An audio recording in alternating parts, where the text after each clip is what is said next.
Ladies and gentlemen, a very, very warm welcome to you all this afternoon. Thank you for taking the time out to come and join us for the launch of Kooner UK. At a time when the British economy is quite fragile, Kooner is a very welcome inward investment to the UK, specifically the West Midlands, and better still, right here in Wednesbury. This is absolutely fantastic. Just look around it, what they've done in 4 weeks. We're now at a pivotal point where Kooner Mobile hits the road.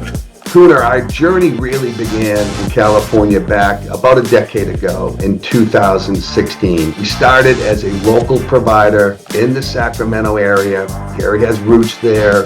He loves the community. And now we're going from the US to Canada and now global with the relationship with the UK. I mean, super exciting times. This is a meaningful step for Kooner. First move into Europe, and we see a strong opportunity to bring our customer-focused, mobile-first service model into the market that's facing many of the same fleet challenges we see every day in North America. But ultimately, when we speak with our customers and our prospects over here in North America, the conversation's no longer just about fixing trucks. It's about protecting the entire operation. We're not trying to be a transactional vendor that shows up when there's an emergency, completes the job, and disappears. We really want to focus on a long-term partnership, ultimately a strategy to understand the entire customer's operations, their priorities, pressure points, and the role that our technicians can play in helping them improve their business, be an extension of their business, and then ultimately serve their customers.